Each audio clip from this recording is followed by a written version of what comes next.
para você. Tudo em paz em sua vida? É muito bom estar novamente aqui, hoje trazendo um tema de extrema importância para o nosso dia a dia: educação financeira. Você já percebeu como tantas pessoas obtêm sucesso em suas profissões, mas depois se deparam com dificuldades financeiras enormes? Na verdade, elas sabem como ganhar dinheiro, mas não sabem como gastá-lo, nem como economizar ou investir para aumentar a sua renda. Saber o que fazer com o dinheiro depois de ganhá-lo revela a nossa aptidão financeira.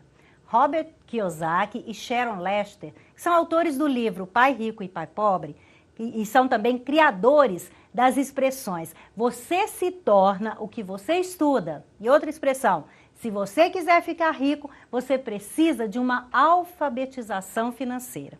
Esses dois autores questionam o seguinte: se a maioria de vocês faz um hambúrguer melhor do que o do McDonald's, como pode ser que o McDonald's ganhe mais dinheiro do que vocês?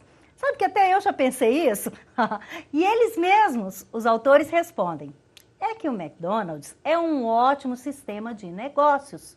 Ou seja, a razão pela qual tantas pessoas talentosas são pobres é que elas se concentram na preparação de um melhor hambúrguer e sabem muito pouco sobre sistemas de negócios. Só para você ter uma ideia, 90% dos americanos passam a ter problemas financeiros porque se preocupam mais em não perder do que em ganhar. Isso é sério, porque de tanto medo de perder, de fracassar, a pessoa acaba perdendo o foco do sucesso. Então, para conversar conosco sobre essa nossa ainda estranha relação com o dinheiro, com ganhar, com gastar, o economizar e o investir, nós recebemos hoje aqui na TV Mundi, a TV da Nova Era, a consultora financeira, pessoal, empresarial e educacional, autora dos livros Saiba Mais para Gastar Menos, Aprenda a Desenvolver Sua Inteligência Financeira, e o outro livro é Seu Dinheiro Vale Muito, Os Segredos para Equilibrar as Contas da Casa. Está aqui conosco, então, a minha amiga Elaine Toledo. Seja bem-vinda, Elaine. Obrigada. Uma alegria recebê-la aqui para falar de um assunto, assim, primordial na vida do ser humano, né? Que é o dinheiro, como a gente viver em paz com o nosso dinheiro, não é? É verdade. Elaine, vamos começar falando sobre uma coisa que você sempre ensina, que é a inteligência financeira. Então, a inteligência financeira, ela requer de cada um de nós autoconhecimento, né? Para a gente se conhecer, para as nossas tomadas de decisão serem mais equilibradas, mais racionalizadas. Ela requer disciplina e requer organização. Então, inteligência financeira é possível a gente desenvolver. Então, às vezes, bom, né? às vezes a pessoa fala assim: mas eu não consigo, não dá certo. Mas se tiver disposto, falar eu quero aprender, é possível desenvolver. Tem que praticar também, Tem que não praticar. Organização, imagina. Para fazer bom uso dos nossos recursos, né? A inteligência financeira nos ajuda a fazer o nosso dinheiro render mais. Com certeza. Por que o ser humano, ele gasta mais com a emoção do que com a razão? Porque a gente tem um sistema automático, né, que é o emocional, que está presente nas nossas decisões do dia a dia. Por exemplo, se você está dirigindo e você viu o sinal vermelho, você não precisa raciocinar. Você já sabe que você tem que parar. Então, são decisões que no piloto automático, que a gente chama, acontece no dia a dia. O nosso racional, normalmente, ele entra quando se depara com uma coisa que você não tem resposta imediata. Então, ou seja, nós estamos, na maior parte do tempo, na emoção e não na razão. Então, quando a gente vai decidir comprar alguma coisa ou de que forma eu vou gastar o meu dinheiro, eu esqueço a razão e vou pela emoção. Então, tem muito daquela questão assim: eu não podia comprar, mas eu mereço, né? Porque eu trabalho tanto, né? Muito comum. Eu me esforço tanto. Eu vou me dar esse presente. Se eu não me valorizar, quem vai me valorizar?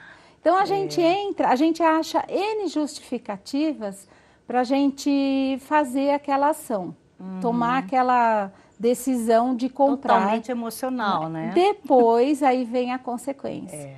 Então, tem uma questão que é assim, as pessoas costumam dizer, sem dívida a gente não consegue nada. Isso é uma crença a gente ouve isso, limitadora, né? Ah, não, tem que fazer crediário para comprar as coisas, senão você nunca vai ter, né? Passado algum tempo, muda o discurso. A pessoa fala assim, ai, não aguento mais trabalhar para pagar dívida. Que coisa. E aí entra no papel de vítima, né? Mas quem é que decidiu fazer as dívidas? Né? Isso. Passou pela minha decisão, eu não racionalizei, eu usei a emoção para decidir, ou porque um filho queria muito, ou porque eu queria agradar alguém, ou porque eu queria agradar a mim mesmo, eu decidi fazer aquela compra. E depois vem a consequência e eu começo a me sentir vítima, porque eu não tenho dinheiro para isso, para aquilo, e aí começa a reclamação. Muito comum isso. As pessoas acham que o errado é o banco, porque cobra juro alto, a empresa que paga o salário baixo, ela acha os culpados, mas ela não percebe que, independente de quanto ela recebe, quem tem que fazer o uso desse dinheiro é ela. É ela que tem que decidir. É muito verdadeiro. A gente vê isso acontecer demais, não é, Elaine? Elaine, fale um pouquinho para a gente do conteúdo do seu livro, Saiba Mais para Gastar Menos. Então, o Saiba Mais para Gastar Menos, ele vem de encontro a justamente essas questões emocionais do dia a dia. Então, é um livro que ele é dividido em duas partes. Na primeira parte, a gente faz uma reflexão com o leitor, para que ele possa perceber como é que ele está usando o dinheiro dele, como é que ele está analisando as situações, como é que ele se percebe, quando que ele entra no famoso ciclo do gastador, que é a gente comprar por impulso, né? E na segunda parte, depois que ele já percebeu como é que ele age, se conheceu, ele tem as ferramentas para poder se organizar. Então, a educação financeira, a inteligência financeira, não tem outro processo que não seja a organização. Então, eu preciso me organizar, eu preciso anotar tudo que eu gasto, eu preciso colocar numa planilha, eu preciso saber analisar. Uma coisa interessante que já às vezes vem pessoas para eu atender que estão endividadas e me trazem planilhas maravilhosas, com tudo anotado, com tudo, mas ela não sabe fazer a leitura daquilo. Ela anota, mas ela não lê o que está... Que história aqueles números... não interpreta. Que história aqueles números estão me contando? Que os números contam histórias para a gente. Então, aí a gente ensina a ferramenta EPA, né, que são 3 passos para a organização financeira, para a pessoa poder analisar esses números e decidir o que ela quer mudar. Porque quem manda no dinheiro somos nós. Isso. Então, eu que tenho que decidir onde é que eu quero gastar, onde eu posso reduzir, onde eu não posso. Então, essa segunda parte do livro traz ferramentas para a pessoa se organizar financeiramente. Exatamente. E EPA quer dizer o quê? É uma sigla? A EPA são 3 passos: enxergar, pensar e agir. Maravilha. Então, a primeira coisa que eu preciso a racionalização, fazer, não é? É enxergar os números. Como é que eu enxergo os números? Eu tenho que anotar tudo que eu gasto, senão eu não vou enxergar onde eu gastei. O pensar, a gente ensina uma análise que é a pessoa decidir o que continua no orçamento, o que ela vai diminuir, o que ela vai eliminar. Então, ela anota tudo, depois ela faz essa análise e até aí não se falou em números. Né? A análise, a tomada de decisão do que continua, do que diminui, do que elimina, é a minha decisão.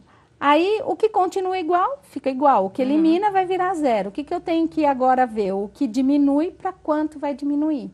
Aí eu vou analisar as possibilidades que eu tenho para fazer esses números reduzirem. Envolver a família, vamos deixar de comer fora, não vamos ficar usando o carro para ir na padaria, vamos a pé.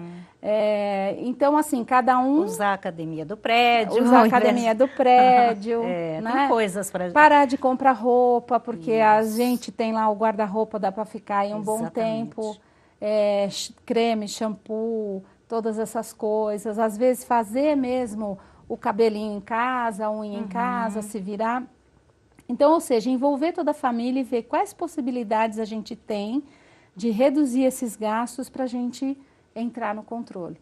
Isso é muito interessante. Até porque, se a gente for pensar, essa trabalheira toda da gente se organizar e anotar, eu, por exemplo, acho que eu prefiro não gastar. Vou ficar quieta com o meu dinheiro, porque dá muito trabalho. Então, acho que às vezes até isso é bom também, não é? Porque se você tem aquela... O ideal é contratar a consultora que vai ficar no pé da gente e vai ficar ali analisando tudo. Aí eu penso, vou ter que anotar, então não vou nem sair, não vou gastar, só o necessário. Isso já ajuda também, não é? Já ajuda, mas a maioria não é assim, não, né? O pessoal quer gastar. E normalmente na família tem um que tem mais afinidade com os números. Então a gente pode aproveitar a habilidade dessa pessoa e ele ser Ele vai administrar as finanças, gerente lá financeiro. Mas o que eu preciso?